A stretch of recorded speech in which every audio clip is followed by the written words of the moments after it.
Hola, hola, bienvenidos y bienvenidas a este nuevo vídeo de psicoanálisis donde pretendemos acercarnos, tomar de las lecturas algunas interpretaciones que hago acerca de los textos de Sigmund Freud, también de Miguel Oscar Menasa, que es el director de la Escuela de Poesía y Psicoanálisis Grupo Cero, un gran autor que sigue vivo en su obra.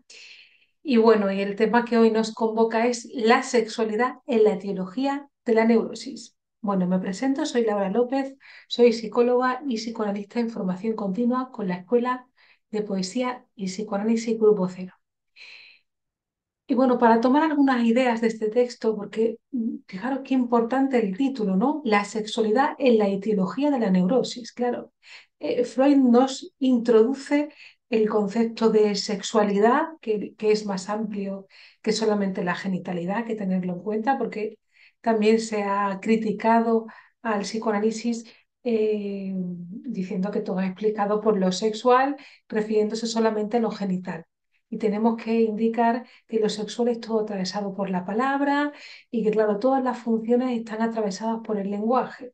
Y la sexualidad tiene que ver con la palabra, con la relación de nosotros mismos con el medio, con la relación con los demás, con nosotros mismos, con el deseo, ¿no?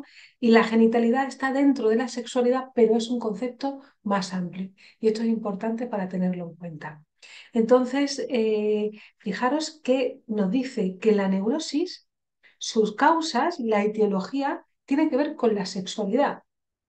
Muy interesante, ¿no? Porque este texto va a ser anterior a la interpretación de los sueños, que ya sabemos que es desde la interpretación de los sueños donde se establece, donde se pronuncia, donde se consolida, digamos, el psicoanálisis. Ahí es donde se va a, bueno, conceptualizar el concepto de inconsciente y ahí se va a establecer como ciencia, porque la ciencia, una de las características es que tiene un objeto de estudio y el objeto de estudio del psicoanálisis es el inconsciente. Luego va a tener una técnica que es la asociación libre y un método, la interpretación-construcción. Pero aquí, en este año, que es este texto, es un poquito anterior, estaba por producir la interpretación de los sueños, que ahí es donde nos va a mostrar cómo funciona nuestro aparato psíquico, pero ahí ya estaba él atendiendo a pacientes y ya veía como que había una sobredeterminación, que había algo que era en común en todas las etiologías patológicas, el estudio de la histeria, las obsesiones, la angustia, ¿no? Y ahí pues veía que había de base algo en común, que luego lo conceptualizó en la interpretación de los sueños, ¿no? Pero aquí, en este texto, aún no había formulado ni el objeto técnico, ni el método, ni la técnica.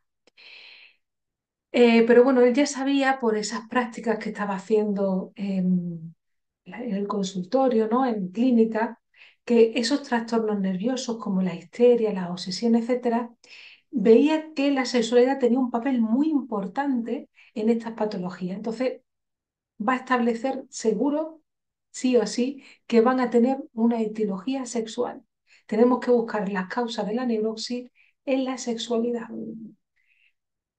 Claro, fue un impacto para la época, ¿no? Porque él habló de la sexualidad infantil, habló de muchas cuestiones y rompió con un poco la moral de la época, que era un poco, eh, sí, era muy moralista, ¿no? Había una doble moral, ¿no? Y él denunció todo eso. Entonces es interesante porque también él trae que hay otros estudios de otros autores que también han concedido un factor importante, la sexualidad también, en la etiología de los trastornos, pero aún no estaba muy consolidado, ¿no? Había estudios que bueno, se escribieron y que estaban reseñados en revistas científicas. Incluso él, Freud, en sus cartas con Flies, ¿no? Que es también un autor que bueno, era médico, era también psicólogo, ¿no? Era un autor que él se escribía, que fue muy importante también para él en sus estudios previos bueno, a la realización luego del psicoanálisis, pues ahí hablaban incluso de que la sexualidad tenía un papel muy importante, que había componentes en un sujeto masculino y femenino. Digamos que eso es como la precuela, ¿no? Por así decirlo, de lo que luego se produjo como en los estudios posteriores de las hormonas masculinas, femeninas, ¿no? Pero aquí estamos en un campo que aún no se había reconstruido todo eso y que psíquicamente Freud iba a conceptualizar cómo funciona nuestra mente y todas esas funciones en el ser humano, ¿no? Habló de la sexualidad infantil, que no solamente la sexualidad aparece en la pubertad, sino que hay un recorrido en ese desarrollo humano y esto fue crucial y súper importante también para hablarnos de los diferentes trastornos nerviosos. Que para que lo entendamos os he puesto un esquemita, ¿no? Que los voy a compartir porque me parece muy interesante para que podamos retomar de ahí y nos anclemos un poco en lo que quiero transmitiros, ¿vale? Así que voy a compartir pantalla aquí. Mira, bueno, esta es la portada que, pues no, la sexualidad en la teología de la neurosis. Y mira, esto va a ser muy importante porque en torno a esto vamos a aprender, ¿no? O a tratar de verificar o despejar, ¿no? Clasificar, porque Freud lo hizo maravillosamente, porque en la época se metía en un saco roto a un montón de trastornos, ¿no? Él hizo como una clasificación y estableció pues ese diagnóstico diferencial que aún a día de hoy en los manuales diagnósticos aún está la clasificación de Freud, ¿no? Entonces él nos hablaba que hay dos grandes grupos de neurosis. Están por un lado la psiconeurosis y las neurosis actuales. La psiconeurosis, pues bueno, ahí nos dice que la etiología, las causas, la tenemos que buscar en la sexualidad infantil del sujeto. Y dentro de esa psiconeurosis, que bueno, van a ser denominadas también neurosis de transferencia, son las fobias, la histeria y la neurosis obsesiva. Y claro, ahí tenemos que buscar la etiología y la sexualidad infantil del sujeto. Y luego están las neurosis actuales, que la etiología la tenemos que buscar en la sexualidad actual, en la adulta del sujeto. Y claro, y esto conlleva, pues claro, ¿cuál es la sexualidad actual del sujeto? Pues prácticas insanas, nocivas, como por ejemplo la masturbación, el coito interrumpido, produce muchísima angustia, la abstinencia, en personas libidinales fuertes, ¿no?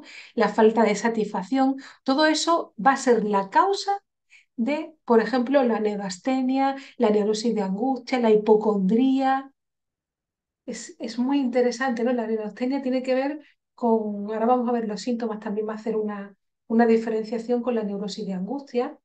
Y en la neurastenia nos va a hablar, por ejemplo, que está también el síndrome de fatiga crónica, ¿no? Y nos comenta que seguro que intentará el médico apartar de este camino de la etiología de la sexualidad argumentos moralistas, ¿no? Esto va a ser interesante porque tenemos que tener en cuenta que en estos trastornos siempre va a haber de fondo o sobredeterminando la causa, tiene que ver con una causa sexual, los trastornos psíquicos. Muy interesante, ¿no? Porque tenemos que despejar esos argumentos moralistas, la moral que no nos permite acudir a ese pensamiento científico. Entonces Freud va a entrar de lleno en la moral social cultural de la época. Además que luego elabora otros textos, ¿no?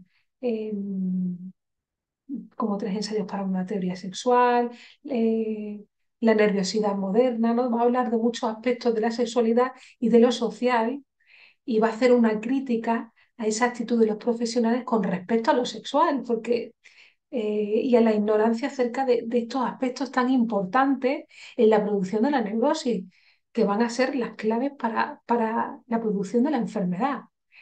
Y claro, ¿cuáles son los argumentos morales, por ejemplo, que pueden decir pues, personas que se dediquen profesionalmente a la salud, etcétera? Pues, por ejemplo, que no se pueden meter en la vida sexual de los pacientes, como que no le pueden preguntar porque supondría un peligro, no tienen derecho a penetrar en los secretos sexuales de los pacientes, que lastimaría su pudor, sobre todo si se trata del sexo femenino, ¿no? Veis cómo hay un montón de prejuicios, de ideas, ¿no? Que si puede destruir la felicidad familiar, que si puede ofender la inocencia de pacientes jóvenes o puede usurpar la autoridad de los padres, ¿no? Que hay en torno a lo sexual, hay como prurito, ¿no? Hay como una especie de mojigatería acerca de los aspectos sexuales.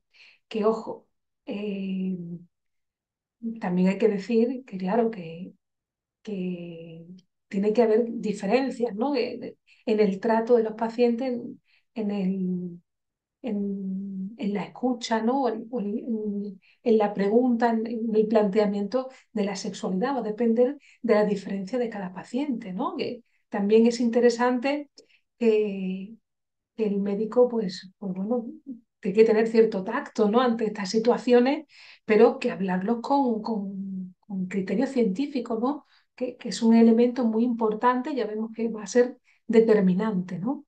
Y claro, con respecto a esto, incluso decir que en las diferentes épocas ha habido incluso mujeres que estuvieron a punto de morir por hemorragias vaginales y que se negaban a ir al ginecólogo. Y claro, con respecto a esto, claro, los médicos han hecho hoy en día también, ¿no? Un trabajo de educación en estos aspectos, cosas que ahora juzgaríamos como raras, ¿no? Pero incluso nos trae una breve reseña también que nos indica que en Turquía, cuando iban las mujeres a ver al ginecólogo, solamente le permitían a través de un, un- bueno, a través de una pantalla, ¿no? Solamente ver el brazo, ¿no? de la persona, que no, la mujer no se abría, ¿no? A que hubiera una inspección ginecológica, médica adecuada para trastorno, que no tiene nada que ver el brazo con el ámbito genital, ¿no? Entonces vemos que había mucho rechazo, ¿no? Por esa moral, ¿no? Y claro, el saber de estas cuestiones sexuales no hace que el médico tenga menos autoridad con el paciente, ¿no? Porque si lo vemos, por ejemplo, nos hace una comparación muy interesante porque nos dice que, claro, si lo vemos, por ejemplo, en comparación con el empleo de narcóticos, ¿no? Anestesia, fármacos, etcétera, que deja sin voluntad a la persona, claro, las personas de confiar en el médico, ¿no? Que, que es indispensable que, ¿no? que tenga que acontecer ciertas situaciones y que incluso los pacientes agradecen muchísimo que se pueda hablar de estas cuestiones en un lugar indicado, un lugar profesional, que uno le pueda escuchar de una manera determinada, ¿no? A ver, voy a dejar de compartir pantalla para luego compartirla de nuevo, para que volvamos a este esquema. Pero señalar eso, que incluso es un lugar donde uno puede hablar abiertamente de todas estas cuestiones que en otros lugares pues no se pueden hablar con esa escucha y ese criterio profesional. Claro, incluso los pacientes agradecen mucho esta cuestión, ¿no? Esa escucha profesional. Claro, también nos dice que un médico que sea torpe en estas cuestiones del tacto, de todo eso, pues también no lo va a ser solamente en lo sexual, sino que va a ocurrir en otros aspectos de esa relación médica, ¿no? Es decir, que tampoco, que también va a estar incapacitado para otras parcelas de esa relación médica, ¿no? Que debe hablar de lo sexual, pero con ese tacto, ¿no? Y claro, nos dice también una anécdota muy interesante, ¿no? Ante esta cuestión que os digo, que bueno, que es falso que los pacientes se opongan a hablar de determinadas cuestiones, porque nos habla de una situación en la que una pareja, claro, que uno de los miembros de la pareja padecía de neurosis. Y claro, dice que al cabo de muchos rodeos, reflexiones con el médico, se les comunica, ¿no? La sospecha de que el motivo de que la enfermedad que tiene, como que reposa, que tiene que ver con ciertas prácticas sexuales que realizan en su pareja y que eso es lo que le está dañando. Y, y claro, fue después del último parto de la mujer, pues empezaron a adoptar, pues por ejemplo, el coito interruptus, ¿no? Y prácticas que producen nerviosidad. Entonces, cuando se le comunicó a la pareja, pues la pareja le dijo, ¿ves? Ya te dije que eso me haría enfermar. Y claro, el otro responde, yo también lo pensaba, pero ¿qué íbamos a hacer, no? Es interesante estas cuestiones.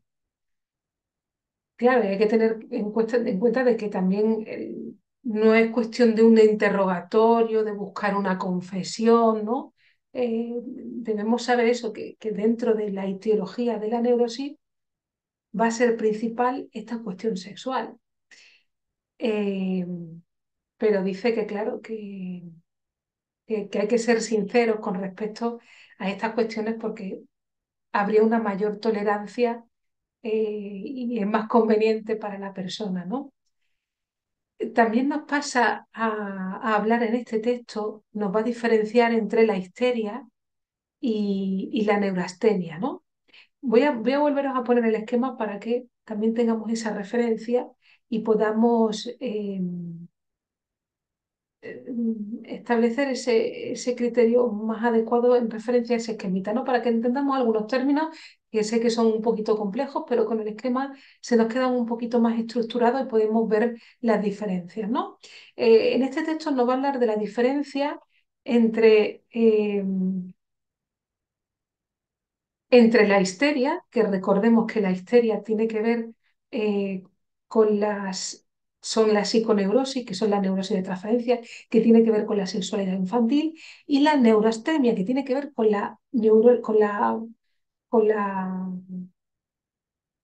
sexualidad actual, ¿ves? Como el ejemplo de la pareja, ¿no? Que estaban realizando prácticas sexuales que producen, digamos, esa neurosis, ¿no? Que producen angustia en la persona. Entonces nos va a hacer una diferencia. Dice que nada sirve, claro, de nada va a servir un diagnóstico diferencial eh, si no tienen un conocimiento profundo los médicos, ¿no? De esa inteligencia de la enfermedad, ¿no? Porque claro, dice que los tratamientos que se le mandaban antiguamente, ¿no? Y ahora también, ¿no? Muchas veces te mandan a tratamientos de masajes, hidroterapéuticos, ¿no? O incluso hay quien aún no le ha atravesado ese pensamiento científico, que es el psicoanalítico, y es como si piensan que esa dolencia es imaginaria. Claro, eso es cosa de nervios, estrés, ¿no? Lo meten en un saco roto, toda una serie de situaciones que tienen que ver con el ámbito de la sintomatología nerviosa y no saben muy bien diferenciar y claro, te mandan bueno, a lugares donde se tratan con masajes, con hidroterapia, balnearios, como para separarlos de una situación que vamos a ver que tiene que ver con la sexualidad, ¿no? Entonces, claro. El diagnóstico diferencial nos sirve no porque el tratamiento vaya a cambiar, porque el tratamiento es el mismo, es el psicoanálisis, ¿no? Pero un poco para que también se pueda escuchar mm, en ese diálogo del paciente, ¿no? En ese discurso del paciente, se puedan escuchar determinados elementos e inferir, de alguna manera también interpretar que algunas cuestiones que habla tienen que ver con esa sexualidad. Y claro, es un poco abrirle esas cadenas asociativas, permitirle en ese decir en voz alta, ir transformando su discurso, ir hablando, implementando otras cadenas asociativas que van a ir abordando más las cuestiones que tienen que ver con lo que le llevó a enfermar, ¿no? Con lo que le enferma, que es que ahí en esas interpretaciones se va a producir una transformación en la persona. Entonces, la histeria es de la psiconeurosis que hemos visto, es una neurosis de transferencia y la neurastenia pertenece a las neurosis actuales. Y uno tiene que ver con la neurosis infantil, que es la histeria, y otro con la sexualidad adulta. Entonces va a diferenciar también la neurastenia de la neurosis de angustia, también nos va a diferenciar, ¿no? Dentro de la neurosis actual. Claro, lo que es importante eh, es que en todos los casos, repetimos, en todos los casos hay una etiología sexual. Siempre, siempre se va a dar, ¿no? Eh, y esa es una hemos hablado de la diferenciación, ¿no? Esa es una de las primeras diferenciaciones, la primera antítesis entre las dos es eso, que todos los casos poseen una etiología sexual. La segunda antítesis o diferencia es en el cuadro sintomático. Recordemos que estábamos diferenciando la neurastenia de la neurosis de angustia, ¿vale? ¿Cuáles son los síntomas de la neurastenia? Aquí podríamos decir que incluso la neurastenia tiene que ver con eso que llamamos en la actualidad fatiga crónica. ¿Y cuáles son los síntomas de la neurastenia? Que son muy comunes, ¿eh? Están la pesadez de cabeza, ¿no? La fatiga, la dispepsia, que es un dolor, un malestar, una incomodidad, pesadez. en el estómago, estreñimiento, irritación espinal, cansancio excesivo.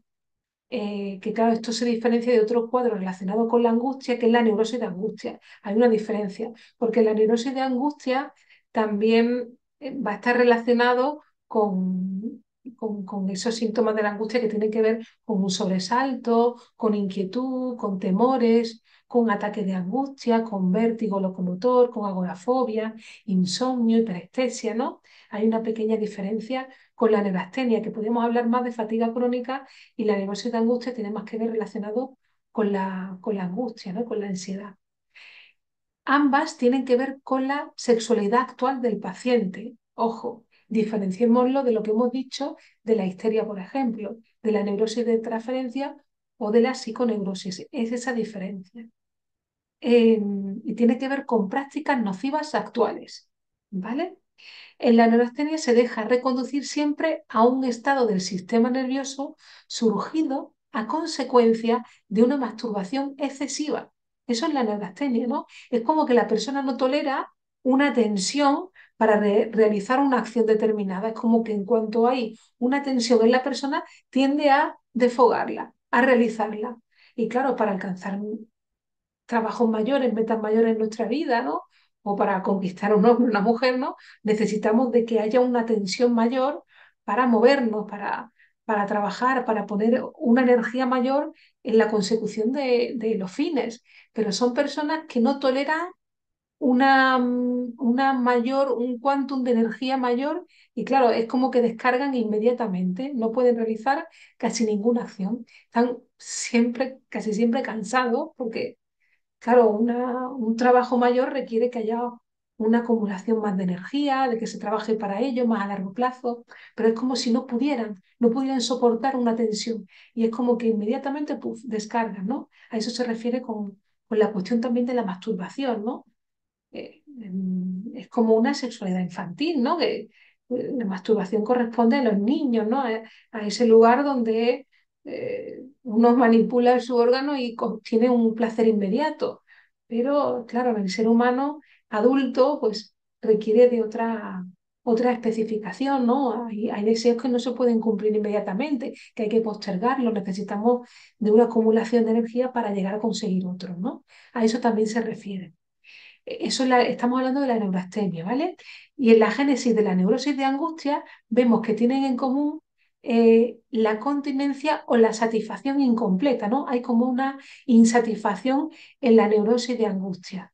Y por ejemplo, ahí incluimos el coito interrumpido, produce mucha angustia en las relaciones, en la pareja, ¿no? En alguno de los mismos, porque es como una frustración. No puede llegar, está pendiente de controlar esa situación en la que, eh, claro, un acontecimiento sexual que tiene que ocurrir de manera espontánea, ¿no? En la que hay su fin en la consecución del placer y está controlando esa función, al final va produciendo, y al principio va produciendo pues, una serie de frustraciones en alguno de los dos miembros de la pareja y terminan enfermando de neurosis. Ojo, que no es ninguna tontería, que son prácticas sexuales que producen angustia, ¿eh? Muy interesante esto, ¿eh? Y para la educación de la población en general, que son prácticas incluso utilizadas en la actualidad, cuando ya se ha demostrado que producen nerviosidad en la persona, producen neurosis de angustia.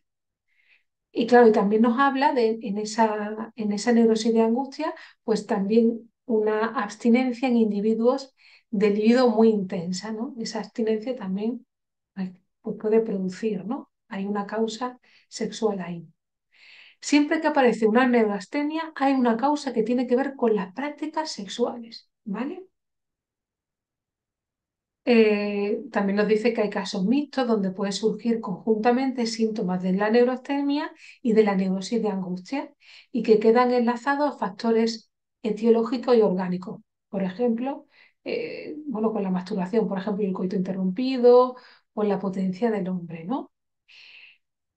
Podemos traducir la sintomatología en etiología y pedir luego al enfermo la confirmación de nuestra hipótesis, ¿no? Porque si ya sabemos, tenemos una inteligencia, ¿no? Estamos hablando aquí acerca de la etiología de la sexualidad en los síntomas nerviosos, Pues claro, tenemos que tener en cuenta que ahí es donde hay que, se apoya nuestra teoría, ahí es donde hay que buscar, ¿no? No tanto buscar esa confesión, sino que ahí vamos a ver que va a estar enlazado todo lo que le pasa al sujeto, ¿no? Y además que carece de excepciones, siempre sí o sí. Y habla Freud de esos casos negativos, entre comillas, ¿no? Donde parece que la vida sexual no tiene nada que ver, ¿no? Donde parece que la persona, pues, mm, dice que no pasa nada con esa cuestión, ¿no? Pero la neurosis presenta todos los caracteres de una neurastenia o neurosis de angustia, pero detrás de esos casos que parecen una neurastenia, en realidad es una histeria o una neurosis obsesiva. Es decir, que sabéis que la histeria tiende a la simulación, ¿no? Que muchas veces casos que parece que tienen que ver con con la sexualidad actual, o que parece que es una neurosis de angustia, vemos que muchas veces están, por eso es interesante lo del diagnóstico diferencial, ¿no? Que luego tienen que ver con la sexualidad infantil, que están más enlazados, lo que parece que es una neurosis de angustia, una neurastenia, es una, eh, en realidad es una histeria o una neurosis obsesiva. Por eso es interesante que esa escucha que va a proporcionar el psicoanálisis en determinados trastornos nerviosos nos va a producir pues esa inteligencia de ese trastorno y no va a hacer que nos confundamos en la clasificación o en la escucha hacia ese paciente, ¿no? Que te está hablando de una cuestión o bien de la sexualidad infantil reprimida, que tiene que ver con episodios de la sexualidad infantil, que lo vamos a ver ahora, o la otra parte que decíamos que puede tener que ver con la sexualidad actual. Entonces, la escucha del psicoanálisis va a permitir entender, comprender, dirigir, no tanto dirigir, ¿no? Porque el psicoanalista no es el que dirige la cura del paciente, ¿no? Sino que el análisis va a ir escuchando y se van a ir transformando aspectos en la persona, pero claro, va a indicar, va a producir las interpretaciones necesarias para llegar a la cuestión, para ir transformando toda esa manera que tiene de reaccionar ante determinadas situaciones que tienen que ver con su sexualidad, o bien la actual o bien la infantil. Por eso es muy interesante. Eh,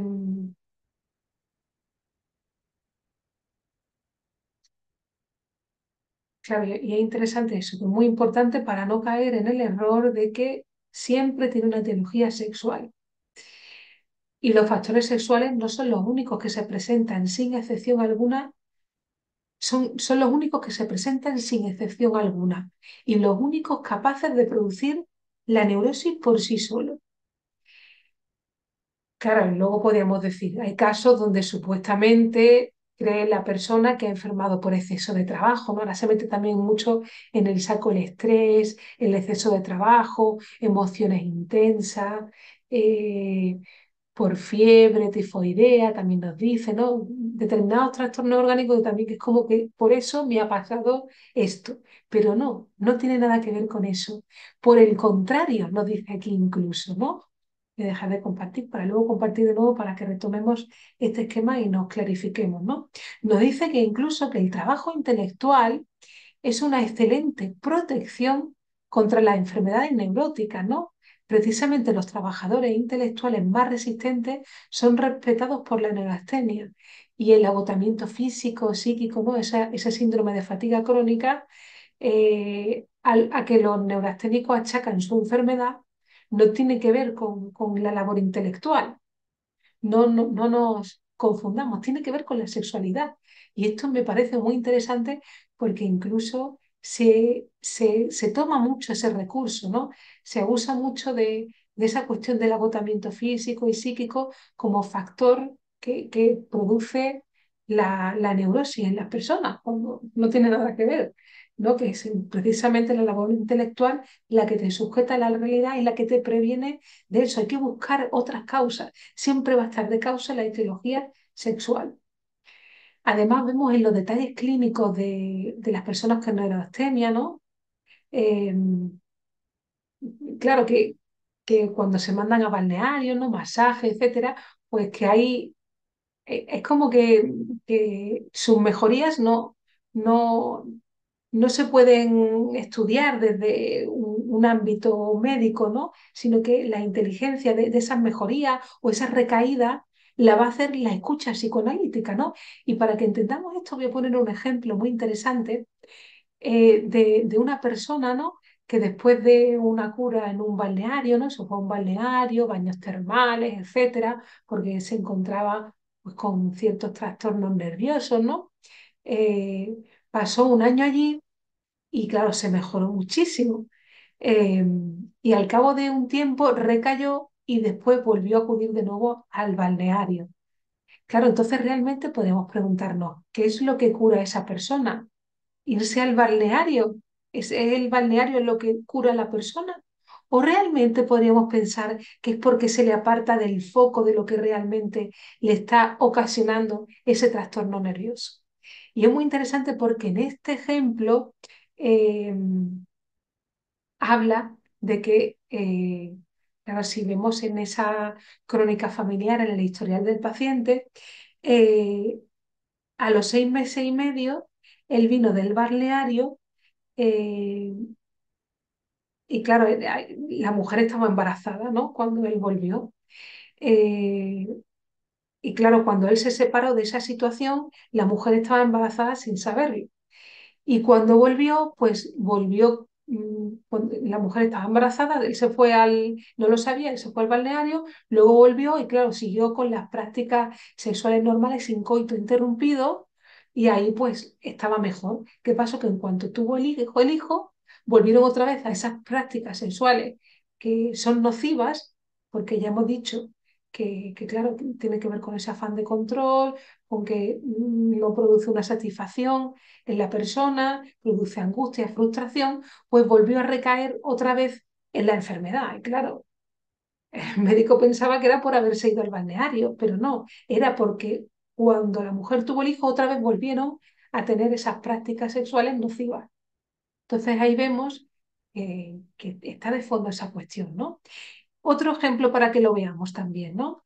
Un joven nervioso que había sido enviado por su médico, también a un balneario, en busca de alivio para esa neurastenia que padecía, ¿no? Que tiene que ver con la sexualidad actual. Lo reiteramos, ¿no? Entonces el enfermo comenzó a mejorar, pero en la sexta semana sobrevino un cambio. El enfermo ya no toleraba el agua, estaba cada vez más nervioso y al cabo de 2 semanas abandonó el centro. Claro, ahí, ¿qué pasó? Pues él acudió de nuevo al Freud, ¿no? Al psicoanalista, quejándose de que la terapia era un engaño, que ahí no se había curado, etcétera, ¿no? Claro, pero el paciente al llegar al balneario, los síntomas que tenía era que los de la neurastenia, ¿no? Le dolía la cabeza, son molestias estomacales, cansancio excesivo. Los síntomas que interrumpieron la cura habían sido una excitación y ataques de opresión, vértigo al andar e insomnio. No, eso es lo que le habían hecho luego apartarse del balneario porque volvió a tener ciertos síntomas. Entonces Freud le dice que era injusto pensar que la hidroterapia no le había hecho bien. Claro, lo que le pasaba al paciente le interpretó de alguna manera, ¿no? Le indicó que su enfermedad se debía a una continuada masturbación. Y en el balneario, claro, él había cesado de practicarla y había obtenido una gran mejoría, ¿no? Pero cuando empezó a sentirse bien, pues dice que cometió la imprudencia, le dice Freud, de entablar con una señora del balneario unas relaciones que solo podían conducir a excitaciones sexuales sin satisfacción posterior. Claro, empezó a iniciar relaciones con una persona que no podía, digamos, llegar a buen término el acto sexual, ¿no? Entonces, claro, ahí pues comenzó a empeorar de nuevo. Y eso es lo que, tales relaciones y la intolerancia a la hidroterapia es lo que le habían hecho que recayera. Claro, le dice también que en su actual estado, él continuaba viendo ya en la capital, en el sitio donde vivía, a la señora, que él la continuaba viendo y no podía mantener unas relaciones sexuales satisfactorias, ¿no? Con ella. Y claro, eso fue lo que confirmó esa situación, ¿no? Y que también el paciente le indicó que sí, que es cierto todo lo que le estaba indicando Freud, ¿no? Entonces no tenía tanto que ver con la hidroterapia, sino con la cuestión sexual, ¿no? Y aunque en esos tratamientos no se consigue un cierto alivio, eh, tienen que entender que los enfermos no son víctimas de la civilización o de la herencia, sino que son inválidos de esa sexualidad, ¿no? Tiene que ver con la sexualidad. Y claro, de ese modo pues, se explicarán mejor los éxitos, los fracasos de la hidroterapia o de otro tipo de terapia que no se determinan, no se saben por qué mejora, por qué empeora y tiene que ver con estas causas, ¿no? Que mirando el historial con esa escucha psicoanalítica, pues claro, se da cuenta de que en realidad no es por la mejoría de ese tratamiento, ¿no? Sino es por la cuestión que hay detrás de esa separación del foco que acontecía en su vida, que tiene que ver con la sexualidad.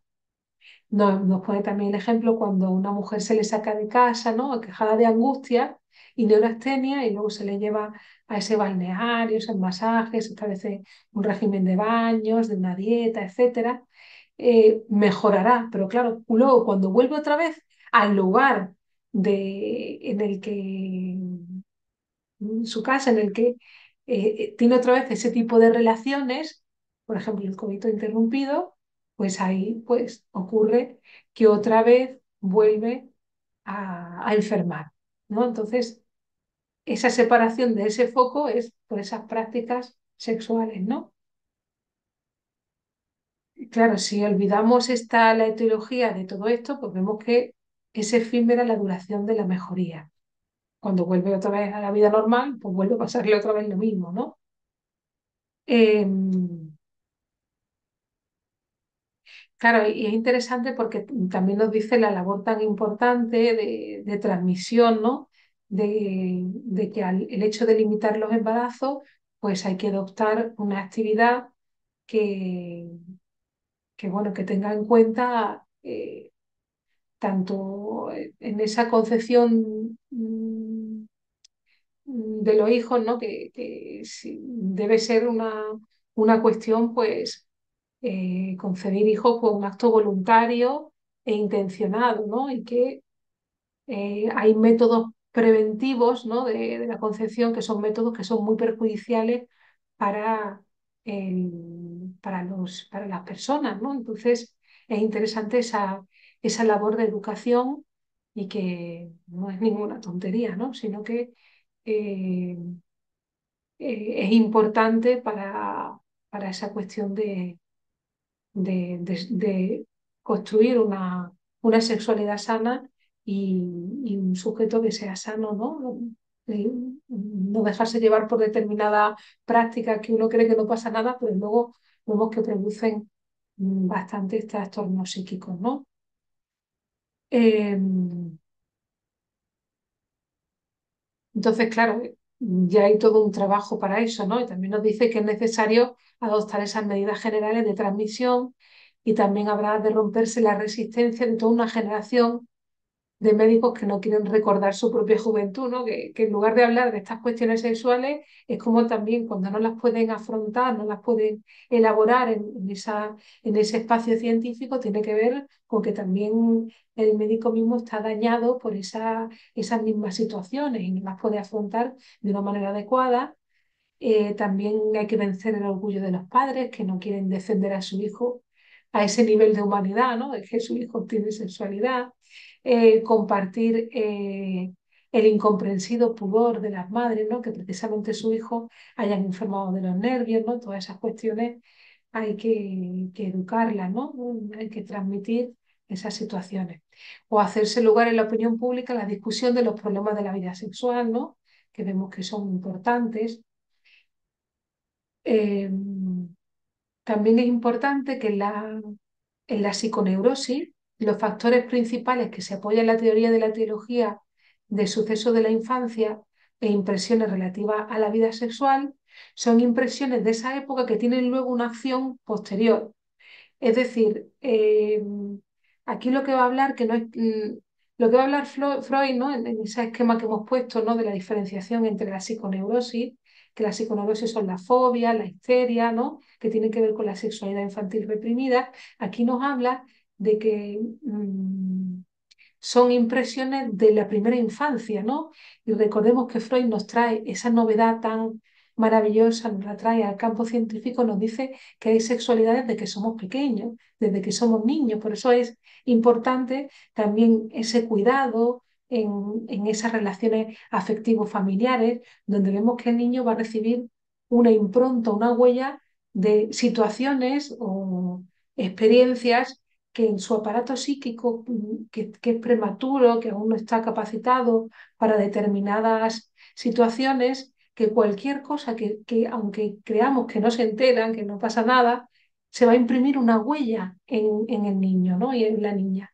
Y que luego al cabo del tiempo, pues esas huellas van a producir una acción posterior, ¿no? Y de ahí me acuerdo, por ejemplo, hay un caso de histeria de Catalina, que lo he traído en otras ocasiones como ejemplo para nuestras clases, en la que ella vivía con su tío y su tía, que eran como sus padres en un hostal, y que en un momento determinado su tío estaba con una de las criadas del hostal. Ella se asomó a la ventana y vio una escena donde cohabitaba con esa señora su tío, y le produjo una impresión y desarrolló una serie de síntomas, vómito, no podía dormir, ¿no? Insomnio, ataques de angustia, ¿no? Y claro, y eso tenía que ver con una situación que ella vivió de pequeña, en la que su tío también se le acercó con un acercamiento sexual, y esa impresión ella no la pudo elaborar en ese momento, cuando era muy pequeñita, porque no tenía la capacidad para ello, aún no tenía los instrumentos, ¿no? Aún no había alcanzado ese desarrollo madurativo, pero que a los años, al ver esa escena, le remitió a esa otra, y fíjate, ella lo elaboró con síntomas, ¿no? Y tenía que ver con esa impresión de ese acercamiento donde su tío le dijo, no seas tonta, no sé cuánto, y ella entendía que había algo de ahí que no debía continuar, y lo frenó, ¿no? Él la apartó de sí, pero tiene que ver con esa huella que se quedó inconsciente en ella, y que a través de esa segunda escena le remitió a la primera, que ni siquiera lo sabía, sino que la elaboró. Los síntomas son satisfacciones sustitutivas. Digamos que él elaboró esa primera escena a través de los síntomas. Los síntomas tienen un significado, tienen un sentido, y hablaban de ese impacto que para ella le produjo en nuestro aparato psíquico. Los estímulos externos, tanto como los internos, se elaboran a través de lo psíquico y lo somático. Y ella lo elaboró a través de lo somático, situación que no podía ella elaborar psíquicamente, y que a través de ese encuentro con Freud lo elaboró, y ya se pudo despejar y entendió, ¿no? Entendió lo que aconteció en aquel lugar. Por eso digo que resaltar esa cuestión de las huellas psíquicas inconscientes, ¿no? Que se quedaron en ese aparato psíquico joven, ¿no? Claro, en este texto ya Freud nos va a hablar, mm, nos va a anticipar, ¿no? De alguna manera, que toda esta complejidad lo va a ir despejando y va a elaborar esa teoría tan importante del psicoanálisis, ¿no? Que estos son como la precuela, por así decirlo, y que estaba por escribir en ese mismo año ya la interpretación de los sueños, que ahí dice que nos va a facilitar ya la comprensión y el mecanismo de la génesis de la psiconeurosis, que claro, que vemos que es la histeria, la fobia, eh, y claro, ahí en la interpretación de los sueños nos va a contar, nos va a decir cómo funciona, con cuáles son los mecanismos psíquicos implicados para la producción de esos trastornos, pero no solamente para la producción de los trastornos, porque Freud lo quería generalizar, eh, esa teoría que estaba construyendo, lo quería generalizar a todas las personas para mostrarnos cómo los mecanismos psíquicos son los mismos en los sanos y los enfermos, porque utiliza los sueños. Todos soñamos, aunque no nos acordemos, porque ahí nosotros una censura, nos va a explicar cómo funciona, cuáles son el mecanismo de todos estos trastornos psíquicos y también de la normalidad, de cómo funciona nuestra mente. Y ahí es como nos va a mostrar que, que bueno, que todos estos mecanismos que hemos hablado, que tienen que ver con estos trastornos psíquicos, esos mecanismos psíquicos van a estar tanto en sanos como enfermos y nos los va a desplegar en esa teoría tan importante que es la teoría del inconsciente en la interpretación de los sueños. Así que bueno, espero que hayamos tomado algunos conceptos fundamentales, ¿no? Os recuerdo el esquema muy importante para que tengamos en cuenta que la etiología de la neurosis siempre es sexual. Tiene que ver con la sexualidad actual o con la sexualidad infantil, ¿vale? Entonces, es un gran descubrimiento, ¿no? Para, para la cura y para la transformación de muchos trastornos que te dicen, es que tú lo que tienes es estrés, tú estás muy nervioso, te apartan a un balneario de vacaciones, pero eso no cura, no es una transformación en la persona. Y la transformación tiene que ver con aspectos inmaduros, ¿no? Que se regresa a posiciones infantiles de reacción, si hablamos de la psiconeurosis, van a producir esa sintomatología. O en las neurosis actuales, ya hemos visto que tienen que ver con determinadas prácticas sexuales de la masturbación, ¿no? Que es como que no tolera una mínima tensión que es necesaria para poner esa energía en el trabajo, en el amor, ¿no? Y también pues, prácticas como por ejemplo el coito interrumpido que producen frustraciones en la persona y la producción de neurosis de angustia, neurastenia, ¿no? Y vemos que eso tiene que ver con la sexualidad actual, que no es ninguna tontería, vamos, que es importante y bueno, que espero que os haya servido de mucho este encuentro y que bueno, pretendemos que algunos conceptos fundamentales se nos vayan haciendo huella en nosotros y vayamos estudiando y acercándonos a esta ciencia tan importante que nos ayuda bueno, a descubrir aspectos de nosotros y a conocer de cómo funciona nuestra mente y a producir una inteligencia de nuestro psiquismo. Así que bueno, si queréis escribirme alguna cuestión, alguna cosa que os parezca importante, me podéis escribir a lauralopezpsicoanalista@gmail.com y ahí pues, bueno, vuestras sugerencias, vuestros comentarios, estamos dispuestos y abiertos a estos encuentros, a que podamos señalar y transformar alguna cosa y bueno, y seguir conversando. Así que bueno, muchas gracias y continuamos la próxima. Muy bien, chao.